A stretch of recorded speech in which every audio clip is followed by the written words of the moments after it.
Pluralité démocratique, diversité de l'offre éditoriale, liberté de création de structures diversifiées d'information, le Sénégal se distingue par la richesse de ses titres et un secteur audiovisuel en plein essor. Depuis sa libéralisation, le secteur de la presse sénégalaise attire par sa vitalité, son dynamisme et son positionnement stratégique. Il a toujours été un levier important de consolidation de l'image de vitrine démocratique du Sénégal. Malgré de nombreuses et difficiles phases d'évolution, les médias montrent des visages différents, parfois ternes face à l'étendue de leur mission. La presse a un rôle fondamental à jouer, surtout pour un pays qui est analphabète à 54%, pour un pays dont 75% de la population a moins de 35 ans. Nous avons une population jeune qu'il nous faut éveiller, une population jeune qu'on doit aider à acquérir une certaine conscience citoyenne. La presse sénégalaise a connu une évolution à la mesure des défis propres aux sociétés démocratiques. Elle a joué un rôle important dans la consolidation et la perpétuation des acquis politiques, contribuant aux côtés d'autres acteurs et grâce à une bonne organisation à rendre irréversibles les alternances au Sénégal. Elle a marqué d'une pierre indélébile la trajectoire démocratique du Sénégal. À l'époque des 4 mousquetaires, comme on les appelle, les 4 hebdomadaires qui, de mon point de vue, ont marqué un tournant dans l'évolution de la presse et de sa liberté, il y avait tellement de respect voué à la presse que nous qui avions un journal assez particulier, le Cafard Libéré, qui allions donc souvent au tribunal, attaqué par souvent des privés, rarement un ministre ou le pouvoir, nous bénéficions d'une sympathie réelle de la part des juges, on le sentait. Les avocats, n'en parlons pas. Tous ceux que je connais en tant qu'avocat, je les ai connus de cette façon. Aujourd'hui, au Sénégal, on peut constater 3 types de journalisme. 3 types. Il y a des journalistes affairistes, il y a des journalistes qui appartiennent à des courants politiques, comme il y a des journalistes qui sont dans l'orthodoxie, qui sont totalement indépendants, équidistants et qui tentent en tout cas de faire le travail comme il se doit.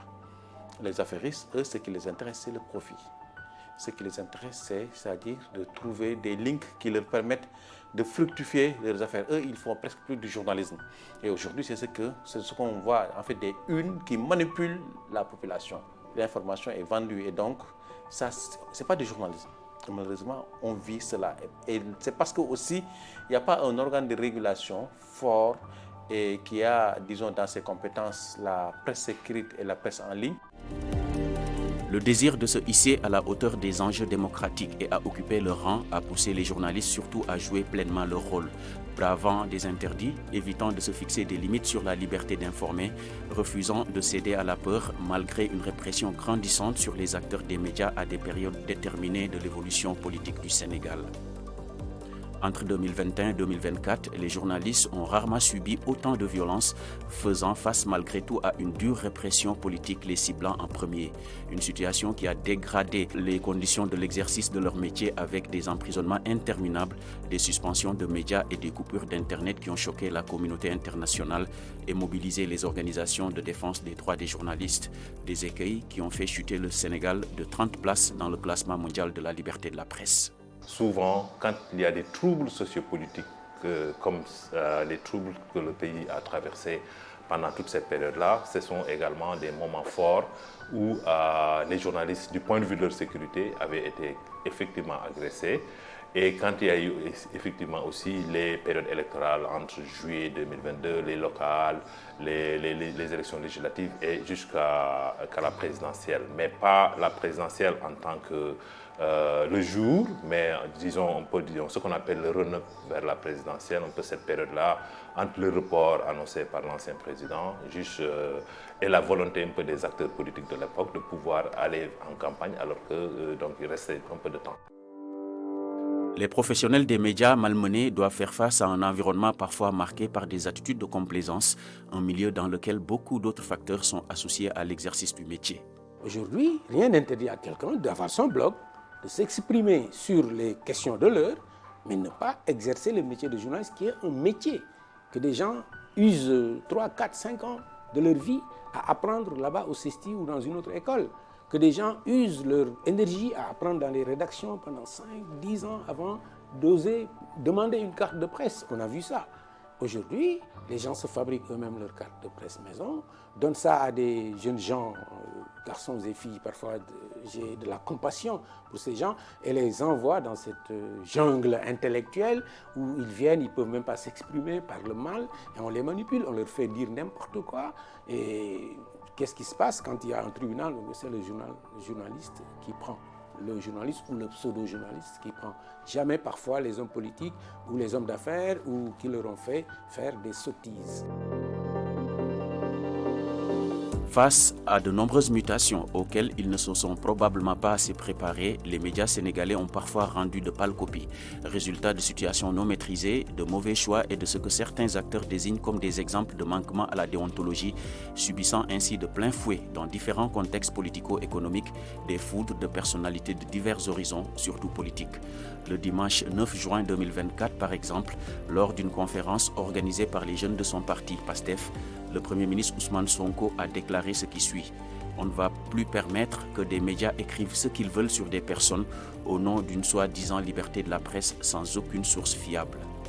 Une déclaration qui a soulevé de nombreuses réactions, mais en a rajouté au malaise noté dans la presse.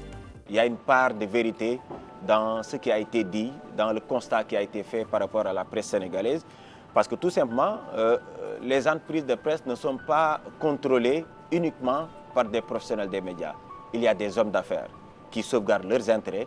Donc il y a une part de vérité par rapport à ce constat qui a été fait par plusieurs acteurs politiques, par plusieurs acteurs de la société civile, par même des confrères qui l'ont fait. Ce débat a été soulevé lors des assises des médias. Donc nous ne pouvons pas dire que ce sont des affirmations gratuites. Non, il y a une part de vérité, mais comme nous le savons tous, c'est peut-être une petite partie de la presse sénégalaise qui s'adonne à ces pratiques.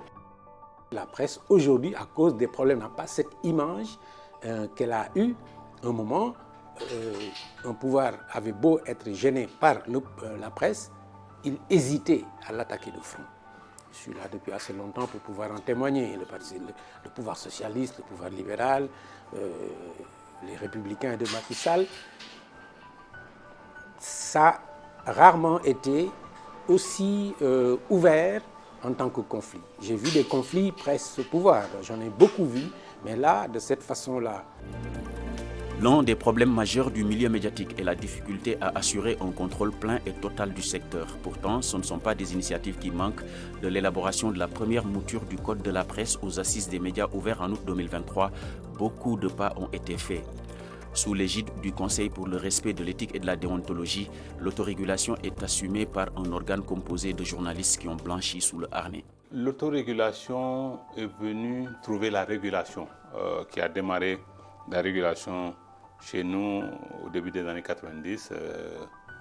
Avant le CNRA, on a démarré avec ce qu'on appelait le Haut Conseil de la radio et de la télévision. Et l'autorégulation incarnée par le CORED a démarré au début des années 2000 avec les anciens. Et le CORED, dans sa forme actuelle, c'est réellement en 2014 qui a été mis en place. Mais les anciens avaient mis en place une structure qui s'appelait le CRED, et, qui est l'ancêtre du CORED. Et le CRED qui a battu de l'aile au bout de quelques années, mais qui a quand même impulsé l'autorégulation parce que les gens avaient pensé que dans le cadre de leur travail, les professionnels des médias sont quand même assez majeurs pour pouvoir gérer leurs propres contradictions en interne et éviter que, sur pas mal d'aspects, qu'on puisse attraire des journalistes devant les cours et tribunaux de droit, comme c'est tout le sens un peu de la mise en place du CORED pour faire en sorte que l'éthique et la déontologie soient érigées en normes de tous les jours. Un organe d'autorégulation fort est jugé être la solution face à l'emprisonnement systématique des journalistes. Le Code de la presse voté en 2017 réserve de lourdes peines privatives de liberté pour les infractions de presse. Donner aux journalistes la possibilité d'être jugés par leurs pairs est un moyen que certains appellent de leur vœu. On doit aller vers une dépénalisation des délits de presse, répertorier les articles liberticides et voir, disons, quelle autre sanction on peut mettre qui peut être beaucoup plus contraignante et surtout dissuasive. Parce que c'est ça en fait. Et moi je pense que quand même, si on arrive à recadrer la profession, avec un bon organe de régulation, l'organe d'autorégulation qui marche et tous les deux font de la co-régulation et surtout imposer dans les rédactions un certain nombre de mécanismes, on n'aura même plus besoin de sanctionner. Nous l'avons dit à l'ancien régime et nous l'avons dit au régime actuel. Vous ne gagnez rien à penser que la case prison va régler le problème ou vous allez peut-être apeurer les journalistes. Vous ne gagnez absolument rien du tout. Si vous avez des choses à reprocher aux professionnels des médias, venez devant le CORED vous plaindre ou faites une plainte en bonne et due forme. Et le CORED ne va pas se débiner. Il a un tribunal qui va instruire cette affaire-là et si les sanctions, il doit y en avoir, mais nous sanctionnerons. Et les sanctions, vous savez, ça part de l'avertissement en passant par le blâme jusqu'au retrait temporaire ou définitif de la carte nationale de presse. La presse sénégalaise traverse des moments critiques qu'il est difficile d'occulter. Elle fait face à un environnement économique morose, des tensions de trésorerie notables et des critiques acerbes sur la pratique professionnelle dans le milieu. Elle a montré des limites objectives dans ses capacités à s'inventer un secteur viable et la situation des reporters en pâtit avec une précarité qui les rend vulnérables.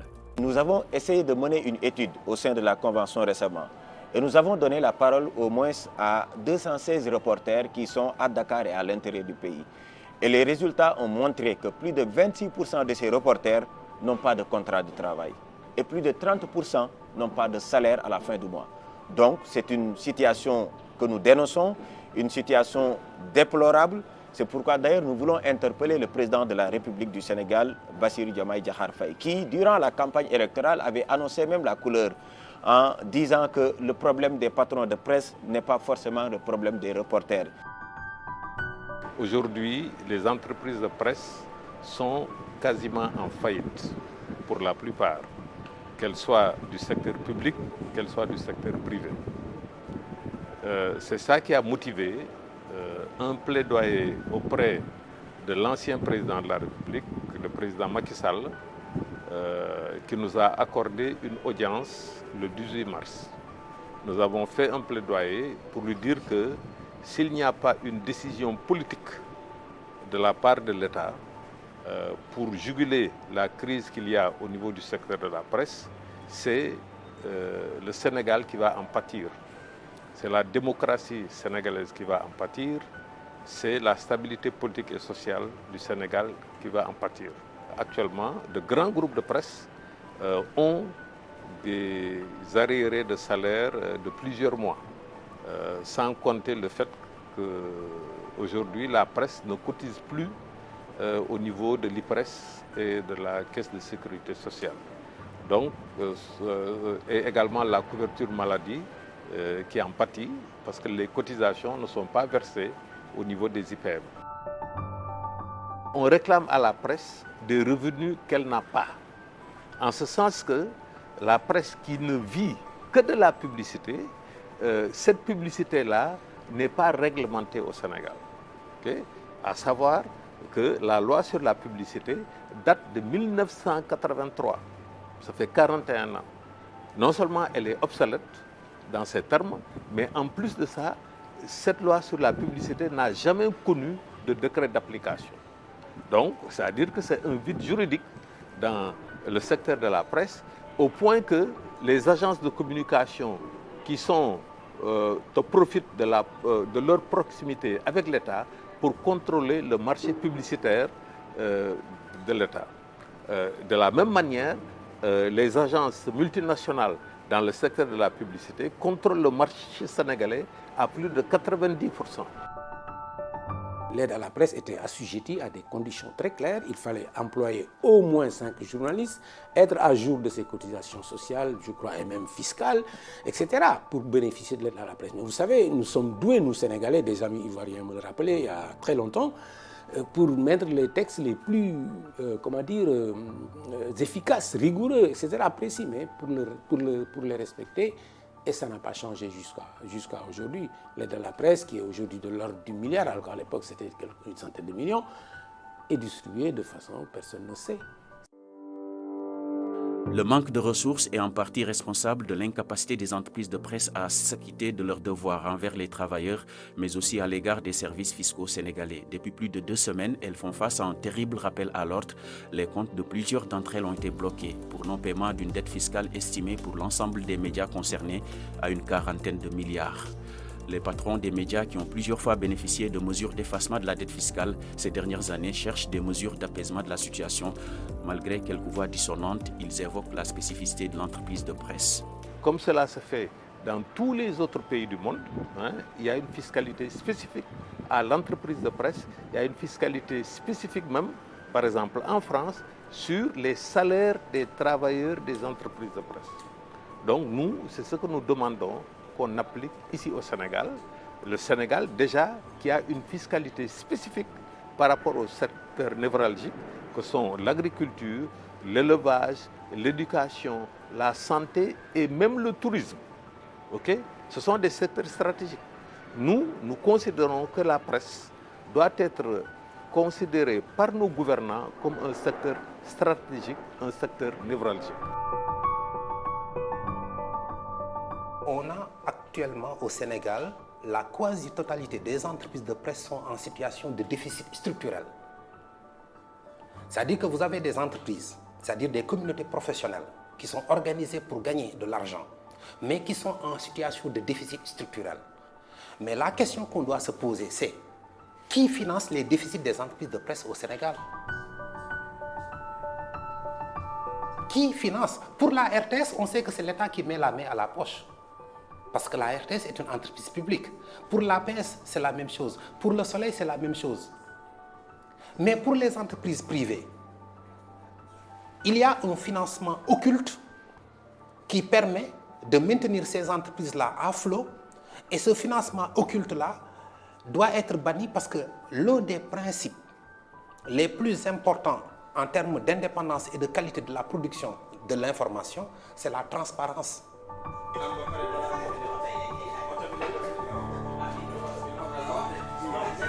Le fonds d'appui ne profite souvent qu'aux patrons de presse. Si vous faites un tour dans les rédactions, si vous demandez aux travailleurs le montant reçu par les entreprises de presse, ils ne sont pas en mesure de vous le dire. Donc il n'y a pas de transparence. Donc il faut beaucoup plus de transparence concernant le fonds, beaucoup plus de transparence également dans les entreprises de presse. On doit savoir qui sont les patrons de presse au Sénégal. Parce qu'on ne doit pas donner la liberté à tout le monde de mettre en place une entreprise de presse sans pour autant respecter les règles. Et toutes les entreprises de presse qui ne sont pas en mesure de respecter les règles ici au Sénégal doivent disparaître. On a créé le concept d'entreprise de presse dans le cadre du Code de la presse adopté en juin 2017. Ce concept d'entreprise de presse remplace le concept avant qui était usité d'organe de presse. Okay? Parce que l'entreprise de presse te permet, si elle remplit certaines normes, pouvoir bénéficier non seulement des marchés de l'État, mais également du financement de l'État et également de la fiscalité spécifique du fonds de garantie, du fonds d'investissement pour la digitalisation, etc., etc. Si on doit faire un état des lieux du secteur de l'information au Sénégal ou de la politique de l'information de manière beaucoup plus globale, je pense qu'on doit passer au crible et au peigne fin toutes les entreprises de presse du point de vue juridique, économique, socio-professionnel et technologique. Mais on n'a pas pu rentrer dans les comptes des entreprises médias, on n'a pas pu avoir les bilans et comptes, on ne peut pas te dire, on n'a pas pu avoir des chiffres qui permettent de savoir quelle est la situation économique et financière exacte des entreprises de presse au Sénégal. Mais si vous ne pouvez pas faire le point, si vous ne pouvez pas faire cet état des lieux exhaustif, mais comment voulez-vous faire des réformes? Sur quelle base allez-vous faire des réformes? Donc je pense qu'il y a lieu pour nous, si on veut sauver encore cette presse-là, qui je le rappelle, court un très grand danger. Si on veut sauver encore ce qui reste des entreprises de presse au Sénégal, nous avons le devoir de nous dire la vérité. Le régime de société commerciale appliqué aux entreprises de presse conformément à l'article 40 du Code de la presse est pointé du doigt comme étant la principale entrave à une application d'une quelconque spécificité fiscale aux médias. Sur la question de la fiscalité, Ce qu'il faut savoir, c'est que la fiscalité, elle s'applique à des entreprises qui ont un statut juridique. Or, quand vous prenez le code de la presse, en son article 40, vous avez un article 40 alinéa 2 qui dit précisément que l'entreprise de presse au Sénégal est soumise aux règles administratives et comptables de l'OHADA, c'est-à-dire l'Organisation pour l'harmonisation du droit des affaires en Afrique, qui a élaboré un acte uniforme intitulé Acte uniforme sur les sociétés commerciales et le groupement d'intérêt économique. Quand on élaborait le code de la presse en 2017, c'est l'occasion, c'est peut-être l'anniversaire, on a adopté ce code de la presse de 2017 le mardi 20 juin, je rappelle. Aujourd'hui, on est le 12, donc on est à une semaine pile poil des 7 ans du code. Donc quand on a adopté ce code-là, on a plaqué le régime juridique des sociétés commerciales et du GIE au statut des entreprises de presse au Sénégal. Ça a été une erreur. La presse a une mission particulière qui peut l'autoriser à avoir peut-être une spécificité du point de vue fiscal. Mais si vous voulez avoir une spécificité fiscale, il faut qu'il y ait un statut spécifique pour l'entreprise de presse. Or, l'entreprise de presse au Sénégal n'a pas un statut spécifique. C'est un statut de droit commun. Ce sont les mêmes règles qui s'appliquent à toutes les sociétés commerciales qui s'appliquent aux entreprises de presse au Sénégal. Ça a été une très grande erreur. L'État est dans son droit d'appliquer aux entreprises de presse une fiscalité de droit commun parce que les entreprises de presse n'ont pas un statut juridique dérogatoire. Mais si les entreprises de presse avaient un statut juridique dérogatoire différent du statut de société commerciale tel que prévu par l'acte uniforme sur le droit commercial général, l'argument aurait pu prospérer d'une spécificité fiscale. Mais rien n'oblige l'État à déroger pour la presse au statut fiscal de droit commun. Les entreprises de presse doivent s'acquitter entièrement de leurs obligations fiscales comme toutes les autres entreprises le font, c'est l'avis général. Les médias sont d'abord des entreprises de presse. Et au sens du code de la presse qui prévoit actuellement au Sénégal, donc il y a la notion d'entreprise de presse. Mais au-delà de cette notion, quand on est une entreprise, il faut payer des taxes. Les impôts, il faut les payer au regard de la loi. Ça, je pense qu'il n'y a presque peut-être pas de débat. Mais le débat, fondamentalement, c'est peut-être le redressement fiscal, un peu le fait que peut-être c'est des chiffres ou bien des montants que certains patrons de presse ne comprennent fondamentalement pas, ça venait d'où. Mais ce qui est le plus important, d'abord, il faut payer des taxes, impérativement, et il faut mettre tout cela dans une stratégie beaucoup plus globale de développement de l'entreprise de presse et de soutien aux médias, un soutien public aux médias. L'État a toujours toléré et n'a pas tout le temps agi en conséquence avec les entreprises de presse, ce qui fait qu'en fait, ceux qui sont dans... Oui, c'est devenu une habitude, mais une mauvaise habitude, parce que quand même, le fisc, c'est ce qui fait développer quand même les pays. Quoi qu'on dise, c'est ça. Parce que vous allez en Europe, dans tous les pays du monde, les gens, ils payent. Si vous ne payez pas, l'État ne peut pas avoir, disons, les ressources nécessaires pour fonctionner. Le secteur de la presse, c'est un secteur névralgique. C'est un secteur stratégique pour un État. C'est un baromètre de la démocratie. Si nous laissons la crise s'aggraver dans le secteur de la presse, c'est-à-dire que nous fragilisons la presse sénégalaise, en ce sens qu'elle sera de moins en moins républicaine, elle sera de moins en moins libre et indépendante, elle sera de moins en moins viable économiquement. Le pouvoir actuel, je ne suis pas en train de dire oui, il ne faut pas que les gens... Au contraire, il faut contraindre les gens à se conformer aux règlements fiscaux, économiques, etc. pour que des efforts soient faits de part et d'autre pour justement donner aux entreprises de presse une assise qui leur permette de respecter progressivement leurs obligations fiscales et même sociales. L'État ne devrait pas se mettre d'un côté, la presse d'un autre, c'est un adversaire. Non, ce n'est pas possible. L'État est la tutelle. Pour le dire autrement, pour que ce soit plus clair, l'État est le tuteur même de la presse, comme il est le tuteur d'autres secteurs. Le secteur de la presse vivant cette fragilité dont on vient de parler, l'État a intérêt à faire très attention à cela. Les relations maintenant ne sont pas seulement économiques, on l'a vu. La question économique fiscale a été brandie par le Premier ministre comme une sorte d'arme. Il en a d'autres, mais c'est comme une sorte d'arme. Ce n'est pas seulement économique, c'est aussi politique. L'État doit travailler sur un plan. On donne un ultimatum à tout le monde, qu'ils se mettent en règle, surtout ceux qui ne sont pas en règle. Au-delà de cet ultimatum-là, il n'y a plus rien à faire, c'est clair. Maintenant, pour sauver les entreprises de presse, il faut non seulement retravailler le code de la publicité et l'appliquer, mais également aussi le décret sur le financement de l'audiovisuel public que Macky Sall a signé avant de partir, qui soit mis en œuvre. Et là, il va falloir que la RTS lâche un bon pourcentage de la publicité qu'elle reçoit au profit de la presse privée. Et puis aussi que le fonds soit revu totalement. Parce qu'en fait, le fonds, là, il est à 1,9 milliard.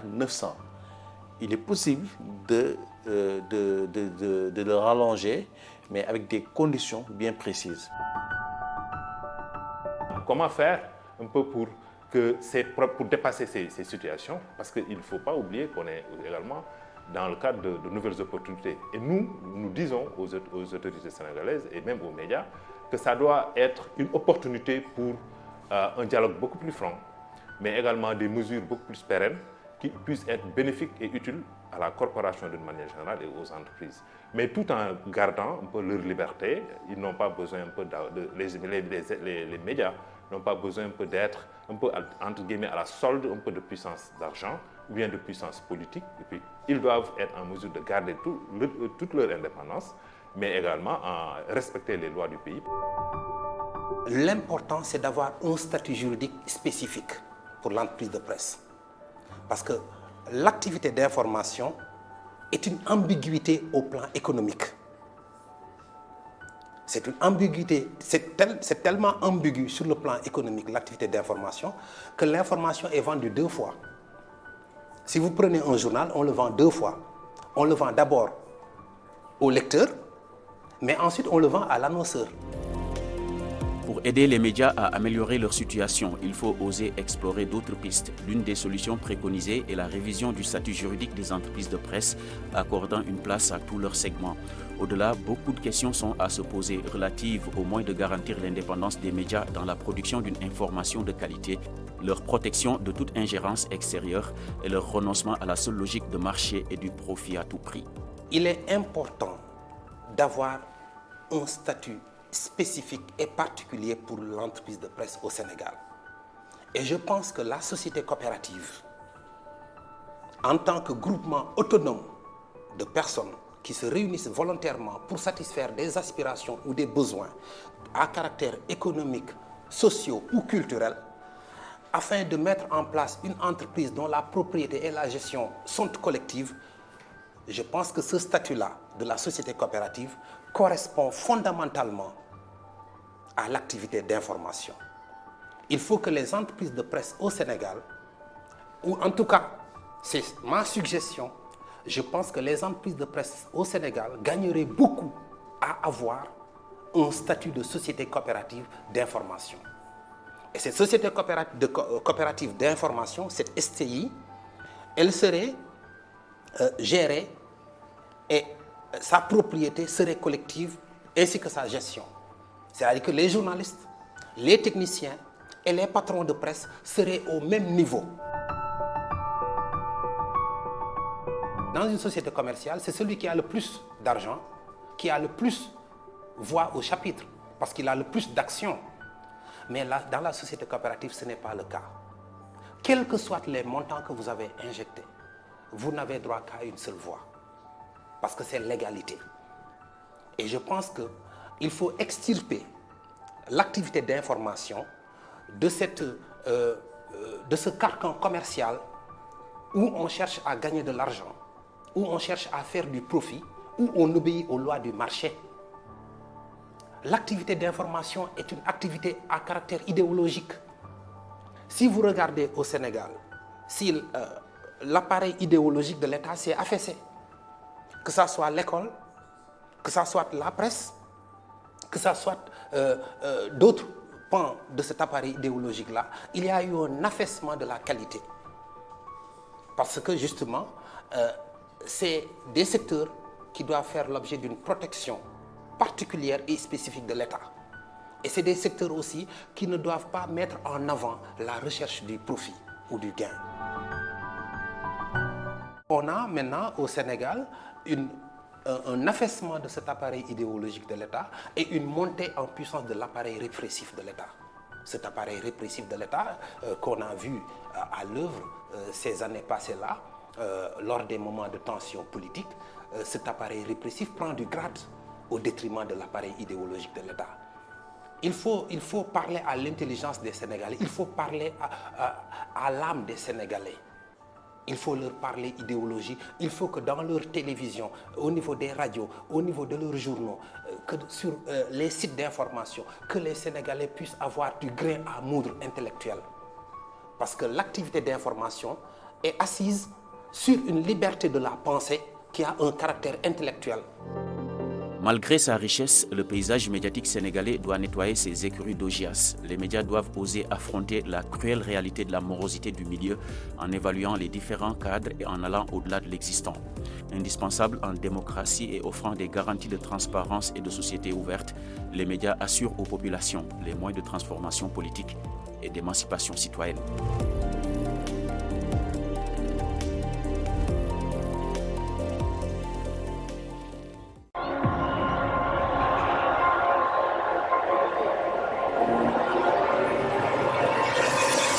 Plongez au cœur de l'action de l'Euro 2024, en direct et en exclusivité sur la RTS.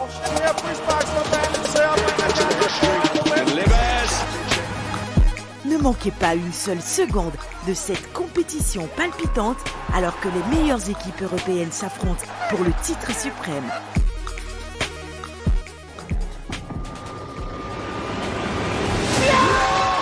Rejoignez-nous